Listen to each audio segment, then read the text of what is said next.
他把600斤的野猪当儿子养，会骑着野猪去买菜，速度还能调节，只要扭一下耳朵，想快就快，想慢就慢。他直接成了街上最靓的老头。大爷还会和野猪一起睡觉，野猪每天叫他起床，熟练的打开窗户，对着主人就是一顿杀猪叫。大爷如果想赖床的话，他会反复开关窗户发出噪音。看起来野猪应该是饿了。大爷起身去厕所给野猪做早餐，刚做出来的就是热乎，野猪吃的一脸享受。野猪是他爬山时意外捡到的，当时很小一只，很可爱，没想到它才3岁，身长就超过了1.9米，体重也接近了600斤。不过还好，野猪很温顺，能听懂人说话，可以和狗一样握手。大爷可以随时骑在它身上，不过被大爷骑久了，野猪也会调皮的想骑一下主人。大爷完全没有招架之力，被600斤的野猪压得死死的，差点压出了腰间盘突出。大爷每天还会带它去遛弯，野猪也很听话，过马路会跟着主人走天桥。路过一家猪肉店，它突然停了下来，奇怪，怎么闻到了妈妈的味道？它莫名感到有一股杀气，吓得赶紧扭头就走，乖乖的跟着大爷回家了。最后和大爷来个亲亲，就可以安心的睡觉了。这样的宠物你想养一只吗？这是一种用脚丫子踩出来的酒，好不好喝全凭脚法。这个印度家庭作坊仍然使用古法酿酒工艺，生产过程还需要蚂蚁的帮助。这种酒就是腰果酒，每到腰果成熟的季节，他们每天都会去捡掉落的腰果，收集完成后需要一个个的取出种子。这种生腰果可以卖给工厂进行烘烤加工，就成了我们平常吃到的干果。剩下的果肉就用来制作腰果酒。第一步榨汁，这是个体力活，需要家庭中的男性完成。大叔穿上裹满泥浆的靴子，站在里面就是一顿猛踩，看似杂乱无章，其实是他的独特脚法。他的脚步又快又密，保证每一颗腰果都能充分享受到足底按摩。雨靴上的泥巴很快就被果汁洗得干干净净。就这样一搅一搅，果汁混合着泥水以及汗水流进容器里。为了尽可能的榨干果汁，他们还会把果肉堆积在一起，用绳子绑起来，在上面压几块石头，就这样静置一夜，挤出最后一滴。收集到的果汁要用纱布过滤一遍，去掉大块的果肉杂质，然后将果汁静置发酵2-3天，直到发黄冒泡。接着就到了最重要的一步，蒸馏。把发酵好的果汁倒入锅中，上面再套一个桶，随后用泥巴封口。这并不是普通的泥巴，而是来自附近的蚂蚁窝。这些泥土粘度大，有很好的密封性。接下来就是加热蒸馏，这一罐要持续加热8个小时，蒸汽通过管道进入装满水的水箱，冷却后的蒸汽就成了酒。不过现在的酒精含量还比较低，他们会将其从新倒入锅中，然后再蒸馏7个小时。就这样经过多次蒸馏，就得到了腰果酒。腰果酒的酒精含量大约在40%左右。他们还会通过观察酒花来判断腰果酒的品质。如果气泡很大并且可以快速散开，就说明这次的酿制非常成功。这种酒在印度十分受欢迎，他们认为只有这种用脚踩出来的酒才最好喝，那叫一个滴滴滴滴滴滴滴滴道。这里的女人体重不到200斤，根本嫁不出去，瘦子在这里会被嘲笑。村里男人的梦想就是能娶上一个200斤的老婆。采访过程中，男人们还说出了一个流传1000年的奇怪习俗，更让节目组傻眼。这4位就是当地女神，一个比一个胖，追求者也一个比一个多。他们是准备竞选村花的，竞选标准是要超过200斤。他们吃完饭就要称体重，第一位体重210斤，刚刚及格；第二位体重268斤，还不错；第三位体重284斤，很有竞争力。然而现在的村花表示不服，小心翼翼站上体重计，生怕踩坏。果然，体重计在显示428斤后直接黑屏。不过呢，他现在的地位还是很稳固的。出于好奇，节目组采访了村里男人，结果大家都说自己就喜欢胖的，越胖越爱，无法自拔，还说这种习俗已经传承了1000年。胖老婆能彰显自己的成功，可以到处炫耀。他们这里信奉一句话，老婆要娶胖胖的，生活才会旺旺的。接着大家来到村里有名的模范夫妻家里，一进门就看到女人在睡觉，丈夫小心翼翼地把妻子叫醒，贴心地给妻子涂抹爽身粉。女人说结婚16年，丈夫一直都是这样宠自己，感觉自己就像小公主一样，还说自己结婚前瘦巴巴的，一点都不好看。啥也别说了，直接上秤吧，294斤，果然是标准的美女身材。女人又给大家展示了自己的衣服，看着异常肥大，女人却说这是为了凸显身材的紧身裤，穿起来一看确实很凸显身材。女人每天的工作就是吃饭睡觉看电视，最常说的话就是饭做好了吗？丈夫听到就要赶紧去做饭，说娶个老婆不容易，关键还娶了个这么漂亮的，自己的老婆肯定要自己疼。很快丈夫端来了饭菜，给妻子盛上一盆，没一会米饭就见了底。酒足饭饱，拍拍小肚腩，赶紧补个午觉。洗碗这种小事肯定是老公的，妻子只负责胖就行了。女人还告诉大家，自己保持身材的秘诀就是要多吃米饭，因为米饭属于碳水化合物，可以很好的维持身材。为了方便妻子出行，丈夫还贴心的打造了专属座位。等妻子上车后，没成想油门踩到底，车子却一动不动。丈夫把车推到平坦路面，车子才勉强走了起来。在路上，老公洋洋得意，一直在炫耀自己的老婆。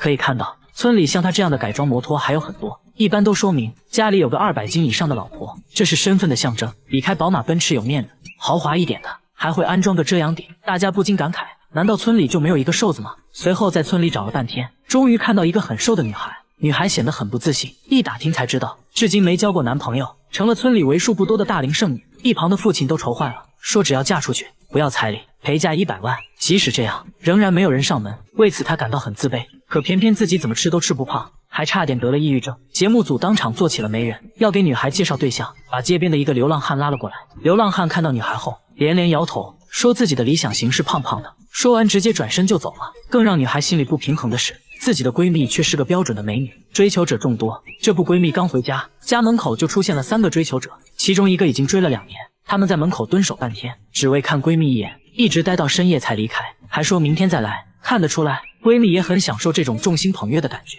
所以美的标准从来都不是唯一的，萝卜青菜各有所爱，自己喜欢最重要。印度的卫生巾竟然是用香蕉树做的，据说防侧漏的效果非常好，一棵香蕉树就可以生产3000个卫生巾。看完只能说，不愧为印度。香蕉树其实并不是树，属于一年生草本植物，每次采摘完就会把香蕉树砍掉，以促进新芽的生长，这样到了来年香蕉树又可以重新结果。但砍掉的香蕉树被随意丢弃在路边，造成了严重的环境问题。印度这家公司就想着如何变废为宝，经过不懈的研究，还真研究出来了，不仅可以把香蕉树做成卫生巾，还可以做成各种布料，甚至是糖果。下面来看看他们是如何把香蕉树变成卫生巾的。第一步，把树干切成2半，接着工人把树干一层层剥开，随后送入机器进行压榨，这样就留下了树干纤维。清洗干净后挂起来晾干，等纤维干透，继续把纤维送进切割机，将它们切成更短的纤维。下一步就是将这些碎片通过特殊的工艺就变成了类似棉花的东西，然后将这些纤维絮送进模具，从模具出来就成了卫生巾的吸水芯。一般情况下，卫生巾是由几层吸水芯组成，这样才能吸收更多液体，用起来也更加舒适。接下来工人给吸水芯加上底膜，这些底膜也是用植物纤维做出来的，然后机器对卫生巾压花，就这样整个成品就做好了，看着和普通的卫生巾一模一样。接下来最重要的一步质检，用红墨水测试吸水性能，测试达标后就要利用紫外线消毒杀菌，最后就可以进行包装了。甚至连这些包装袋都是用植物纤维制作的，也就是说卫生巾的所有部分都是可以生物降解的，可以有效的减少环境问题。这匹马得了一种怪病，只要有人骑它，它瞬间就会晕倒，就算主人想骑它，它也会立马躺下装死，而且演得很像，舌头都吐了出来，入戏太深的时候还会翻白眼。主人假装走开，他先是不时环顾四周偷看几眼，确定主人走远后，瞬间满血复活。主人见状直接冲了过来，他立马又躺下了。如果坚持要骑他的话，他还会撒娇打滚4脚朝天，那眼神就好像在说，骑我是不可能骑我的，这辈子都不可能。旁边的马都看呆了，兄弟你在哪学的表演啊？能不能教教我呀？他的日常就是各种装死，无论谁想骑他，只要靠近就倒下，甚至只要一抓缰绳他就倒。他装死前还会仔细看一下周围状况，如果地上有石头的话，他还会后退几步再倒下。主人拿来他最爱吃的胡萝卜，想测试他到底能装到什么程度，把胡萝卜塞到嘴里，但他知道这时候必须要忍住，演戏就要演全套，即使口水流了一地也不能咬一口。主人被他的演技折服走开了，实在忍不住了，这也太好吃了吧。话说这演技不去演戏可惜了，没想到啊，凭借装死的绝技还真去演戏了，演了一只被箭射中的马，这完全就是本色演出，表情自然演得非常有层次，可以说天生就是做演员的料。聋哑外卖小哥送餐仅仅超时了1分钟，就被富家女痛骂，还讽刺外卖小哥是下等人。然而这位大姐的做法绝对会让你感到大快人心，职业没有高低贵贱之分，每一位用劳动换取价值的人都值得被尊重。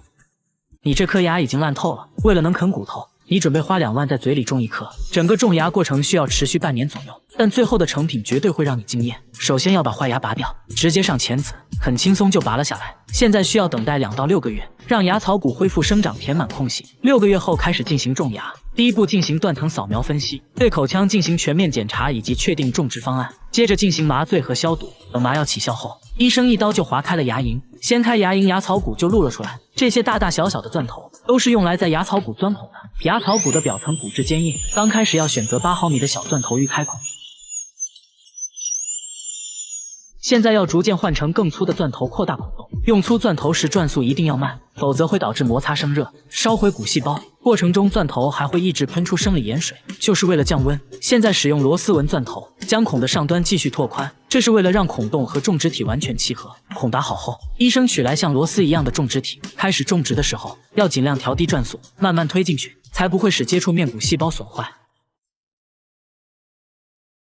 接着还需要使用扭矩扳手，将种植体拧到规定扭矩。现在要将愈合基台连接到种植体上，等缝合好牙龈，大概就是这个样子。这时牙槽骨中的种植体会和周围的骨细胞慢慢融合，这个过程叫做骨结合。现在只需要等待2到6个月，几个月后，牙槽骨和种植体已经充分结合。现在要把临时愈合基台取下，安装永久愈合基台。现在需要安装人工牙冠，人工牙冠中间的洞是为了以后修理种植牙的时候方便拧开里面的螺丝，但现在要用树脂填充，接着用光固化灯照射固化。到这里你的牙就种好了，看起来和真牙一模一样。现在就可以去啃骨头了，一定要记得好好刷牙。你因为牙疼的睡不着，来医院一看，牙齿内部已经被掏空，看起来已经坏到了牙神经，直到钻开牙根管才知道有多可怕。首先麻药是少不了的，等麻药起效后，医生开始用钻头去除腐质。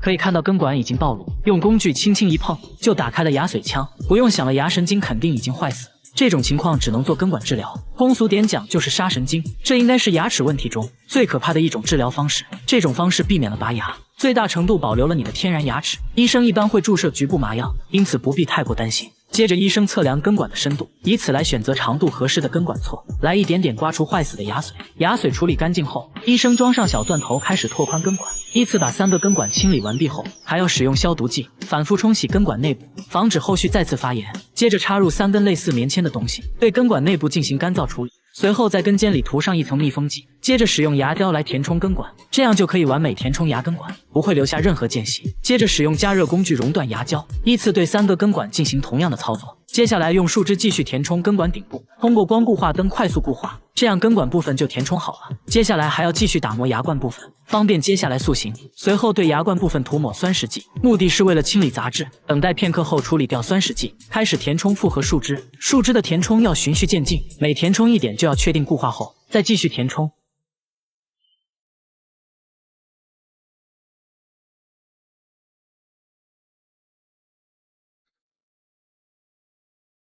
医生用工具塑造出了一个人工牙冠，最后再对人工牙冠进行打磨抛光，这样就完成了复杂的根管治疗。一般情况下，根管治疗后的牙齿寿命大约为11年，一定要记得好好刷牙。你因为智齿发炎疼得睡不着，来医院才发现这颗智齿竟然是横着长的，仅仅冒出了一点头，缝隙里一直残留小零食，直到切开牙龈才知道有多可怕。医生会在智齿周围不同部位打3次麻药，稍微会有点刺痛感，但很快你就没有任何感觉了。接着给周围消毒，防止感染。等麻药起效后，医生根据智齿生长角度，一刀就划开了牙龈，整个过程不会感觉到痛。掀开牙龈就看到了埋伏的智齿，但这仅仅是冰山一角，智齿大部分还镶嵌在牙槽骨中。为了更轻松的取出智齿，需要用钻头把智齿一分为2。虽然你感觉不到疼，但能听到电钻声，还能感受到电钻的震动，整个头都嗡嗡的。现在利用杠杆原理把智齿撬断，你会听到嘎嘣一声，但不必紧张。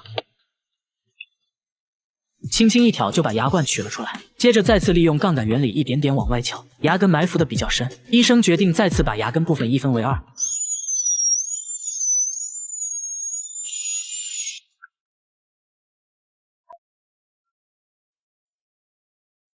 现在就比较好弄了，轻轻一扣牙根就取了下来。拔智齿留下的洞会被血液填满，半小时之内会形成血凝块，经过24小时，血凝块就会变得坚固结实。所以拔牙后24小时内不要刷牙漱口，否则有可能使血块脱落，导致干槽症，那将痛不欲生。接着医生开始缝合伤口，就这样打个漂亮的结，剪掉多余线头就结束了战斗。有些情况不用缝合，需要咬住纱布来帮助止血，一般需要咬半小时左右。拔牙2小时后可以吃一些流质类的食物，不可以喝热水或者过硬的食物，避免剧烈运动，多休息。几天过后又是一条好汉。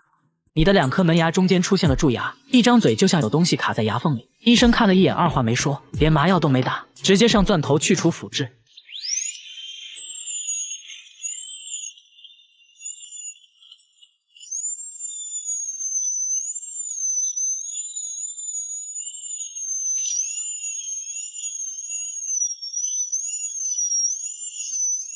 医生换了个工具继续打磨边缘部分，以便树脂填充物能完美贴合牙齿。你比较幸运，蛀牙没有伤到牙髓，修补起来也比较简单。接着涂抹酸蚀剂，经过酸蚀处理后，釉质表面在显微镜下呈蜂窝状，能增强与填充树脂的粘结强度。接着涂抹粘合剂，使用光固化灯让粘合剂快速固化。接下来在牙缝中放置一个薄膜隔开。现在开始填充树脂，填充树脂要循序渐进，每填充一点就要先等固化后再继续填充，期间还要保持牙齿干燥。医生会对着牙齿一直吹气，你牙齿可能感觉有点冷，再忍忍马上就好了。填充完树脂后，接下来就要对表面进行打磨抛光，这时就要用到专用的条状砂纸，先用粗面研磨，随后移到光滑的一面再磨一次。另一颗牙齿也做同样的操作。这还没完，医生又换上专用砂轮继续打磨。经过这一系列操作，完全看不出修补的痕迹，到这里蛀牙就修复好了。记得好好刷牙。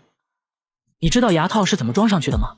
小哥来矫正牙齿，可他一张嘴就把人惊呆了，长了一口獠牙不说，还满嘴牙结石。这情况还是先洗个牙吧。洗牙是通过超声波洁牙器的高频震动来震落牙齿周围的结石，不会对牙齿造成任何损伤，过程中会有点酸痛感，不过是可以忍受的。同时嘴里会插个吸管，把口水和结石通通吸走，然后用电动牙刷和抛光膏对牙齿表面进行清洁。通过抛光可以使牙齿更光亮。为戴牙套打好基础，接着打上2针麻药，因为他的牙非常拥挤，需要先拔掉3颗，就可以获得足够的间隙，使牙齿能够很好的内收。接着涂上酸蚀剂处理牙面，等待片刻后冲洗牙面，等牙齿表面干燥后，开始涂抹粘合剂，接着将托槽粘合在牙齿上。接下来使用光固化灯快速固化粘合剂，使托槽牢牢固定在牙齿上，然后在其他牙齿上重复同样的步骤，直到所有托槽都安装完成。现在上公司，挨个穿过托槽，进行最后的调整。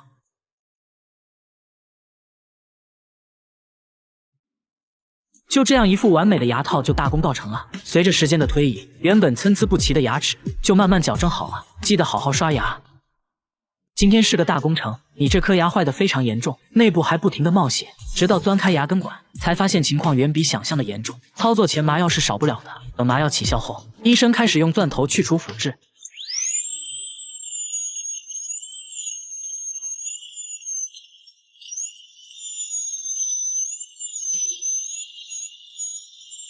可以看到牙齿已经坏到了牙神经，还引发了炎症。医生刚把内部清理干净，血水就冒了出来。医生决定给你进行根管治疗，通俗点讲就是杀神经。这应该是牙齿问题中最可怕的一种治疗方式。听到这，你已经紧张地握起了拳头。为了让你放松下来，首先就要重新打麻药。医生特意把针头掰弯，紧靠着牙齿来一针，内部的神经也要来一针。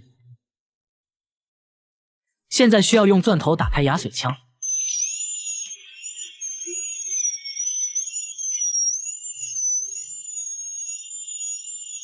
吹干后可以看到根管已经完全暴露，接着医生测量根管的深度，以此来选择长度合适的根管锉，来一点点刮除坏死的牙髓。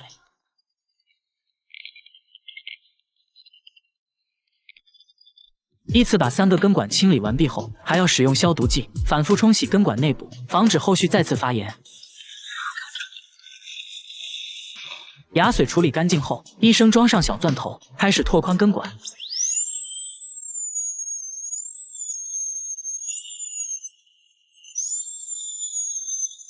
经过几个不同钻头的轮番操作，根管已经扩大了很多。接着插入3根类似棉签的东西，对根管内部进行干燥处理。接着要使用牙胶尖来填充，牙胶尖要先裹上一层密封剂，这样就可以完美填充牙根管，不会留下任何间隙。接着使用加热工具熔断牙胶尖，依次对3个根管进行同样的操作。接下来还要使用融化的牙胶继续填充根管顶部。这样下来，根管部分就完全填充好了。接着对牙冠部分填充树脂，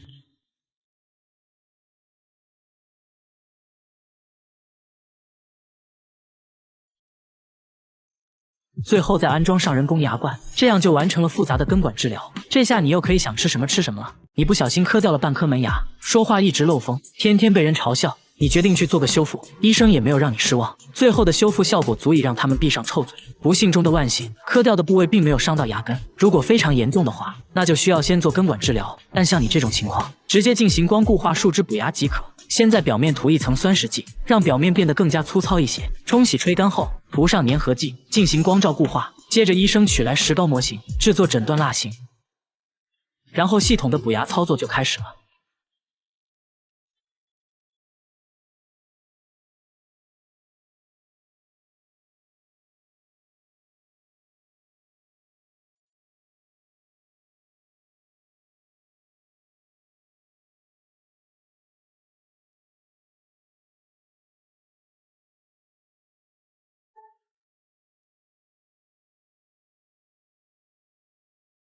大家记住，如果牙齿不小心磕断了，第一时间保存好磕断的部分，赶快去找牙医进行修补，效果会更好。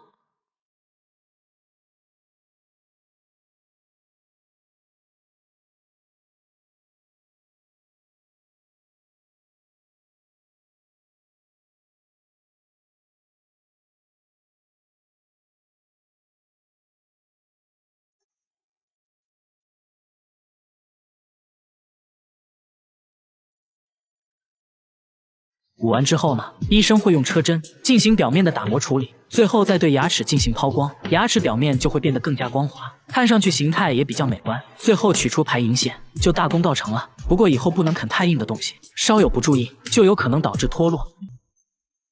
你因为不好好刷牙，年纪轻轻就坏掉一颗，为了能啃骨头，即将要花2万块钱在嘴里种一颗，整个种牙过程需要持续半年左右。现在让我们来看看你的种牙血泪史。这个就是你的牙槽骨，这些大大小小的钻头都是用来在牙槽骨打孔的。刚开始钻孔要选择8毫米的小钻头，为了穿透坚硬的牙槽骨，医生调高了钻头速度，一切准备就绪，钻孔就开始了。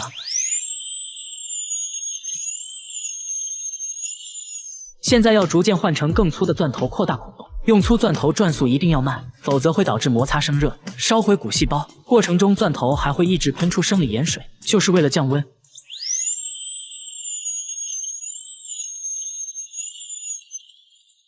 现在使用螺丝纹钻头，将孔的上端继续拓宽，这是为了让孔洞和种植体完美契合。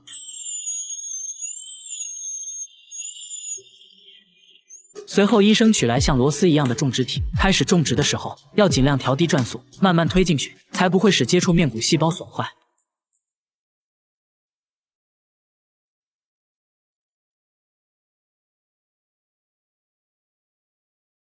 接着还需要使用扭力扳手把种植体拧紧。现在要将愈合基台连接到种植体上。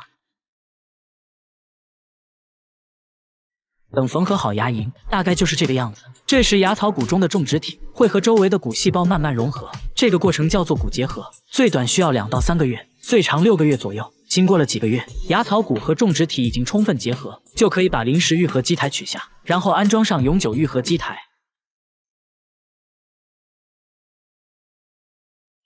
现在需要安装人工牙冠，人工牙冠中间的洞是为了以后修理种植牙的时候方便拧开里面的螺丝，但现在要先用树脂填充，接着用灯照射固化。到这里你的牙就种好了，看起来和真牙一模一样。现在就可以去啃骨头了，一定要记得好好刷牙。在这里采蜜要提前带上1只公鸡，给鸡头淋上一点白酒，进行完一场奇怪的仪式才可以进行采蜜。这种蜂蜜1斤就要5000元。吃上几口就会醉得不省人事。然而摄像小哥根本不信，浅尝了几口，他不知道等待他的将是生不如死。在尼泊尔的大山中，生活着一个专门采蜜的古龙部落，他们与世隔绝，当地的老人都很长寿。据说就是因为长期吃这种蜂蜜，又到了1年1度的采蜜季节，他们带上要用的绳索就出发了。经过半天的长途跋涉，来到大山深处的悬崖，悬崖上一块硕大的蜂巢吸引了他们的注意。他们到现在还延续着古老的采蜜传统。采蜜前要做个仪式，献祭1只公鸡，以表示对大山的敬畏之心，顺便祈祷平安。仪式完成后，现场制作梯子，把木棍插在用竹子编织的绳索中，再加以固定，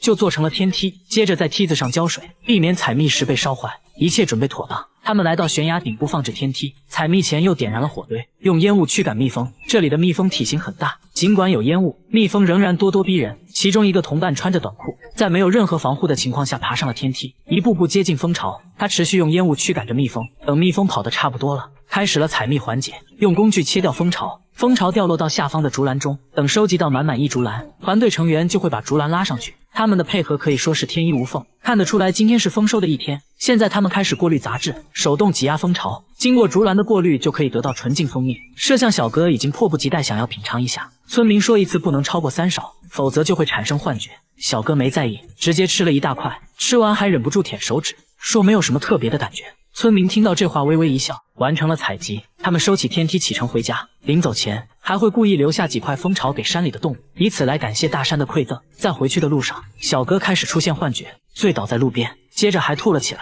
他终于体会到了蜂蜜的威力，随后他突然开始抽搐，紧接着就不省人事了。村民却并不担心，他们已经见怪不怪了。休息片刻后，小哥终于恢复了意识，但还是不能走路，村民也只好背着他。蜂蜜之所以有这种效果，是因为山中有大量的杜鹃花，花粉中含有一种毒素，蜜蜂用这种花粉酿造的蜂蜜也自然含有了这种毒素，所以吃完就会产生幻觉。当地人一般会在蜂蜜中加入特殊的草药来分解毒素，沉淀一段时间后才能正常食用。这种5000一斤的置换蜂蜜，你敢尝试一下吗？在一片荒山中，隐藏着一座22层的高级酒店，号称是亚洲最恐怖的酒店。酒店常年被烟雾笼罩，外墙还有大片的红色印记，显得异常诡异。虽然看起来荒废了很久，但其实还在营业。据说在周末房间都会订满，不知道住的到底是人是鬼。网站上还有很多负面评论，让人看得毛骨悚然。很多人就留言劝告，千万不要住这个酒店，否则会后悔的。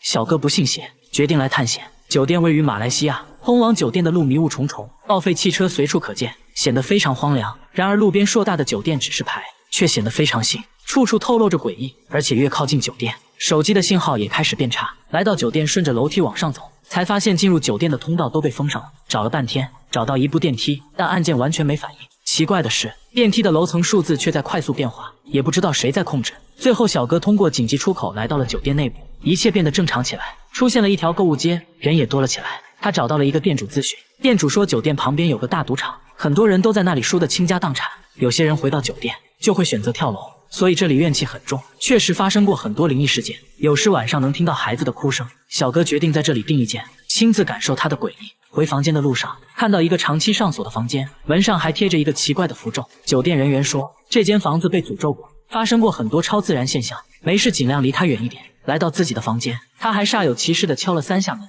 进入房间发现装修比想象中的要好很多，但怪异的是，床头竟然装了个镜子。虽然在22楼，阳台却并没有封死，向外看去一片雾蒙蒙的，外墙上一片片的红色印记，看着好像是血迹。酒店人员告诉他，红色印记虽然看着恐怖，但并不是血迹，只是因为潮湿生了红色苔藓而已。来到晚上，酒店零星亮起了灯，气温开始骤降，睡到半夜他直接被冻醒了。也许是因为风太大，阳台上的门被吹得一直叫，就像有人在房间吹口哨，不断吸引他去阳台。小哥说不知为何站在阳台上，总有种想往下跳的冲动。为了保命，小哥没敢再睡觉。如果给你1万块，你敢在这里睡一晚吗？他每天吃饭要先倒上3碗汽水，温度还必须是常温的，这就是他每天的主食。这一点点米饭只是配菜而已，一勺汽水就这一口米饭，吃得津津有味。吃完饭接着又炫了一瓶1.5升的汽水，不到5秒钟瓶子就见了底。大叔说每天都要喝3瓶1.5升汽水，已经连续喝了33年，就连吃药都是用汽水送服。问他为啥不喝水，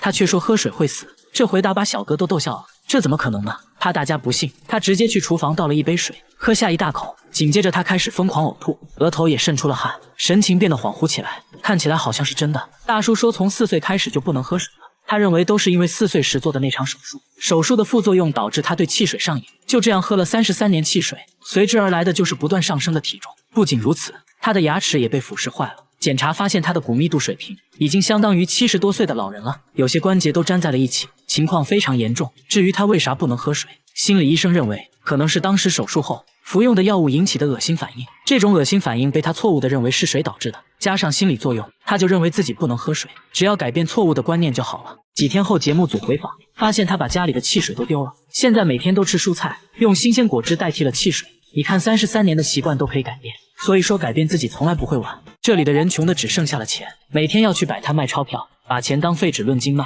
个个都是亿万富翁，却吃不上饭，甚至有人被活活饿死。他们每天拉着成捆的钞票去摆摊，一沓沓现金就像冥币一样随意堆放在地上，没有任何安保措施，根本不担心被抢。这一幕发生在索马里兰的一个钞票交易市场，这里是全球唯一的钞票交易市场，交易过程也很简单，不需要点钞机，也不需要验钞机，都是论斤卖，一般1斤能换1美元，偶尔多个几斤几两也没关系，摊主有时会多送一些来挽留回头客。家家户户堪比私人银行，即使有1亿现金掉在路上，也没人愿意捡，因为自己家的钱都卖不完。更奇葩的是，这个国家不被国际社会认可，在任何世界地图上都没有这个国家，所以他们的钞票在世界范围来说不具备任何价值。他们使用的货币叫索马里兰先令，于1994年由国家银行发行。由于官方随意印刷货币，导致严重的通货膨胀，货币连年贬值，出现钱不再值钱的局面，买颗白菜可能都要花个上百万，所以他们更愿意把当地货币兑换成美元，于是就有了卖钱这一奇葩景象。这里人口非常稀少，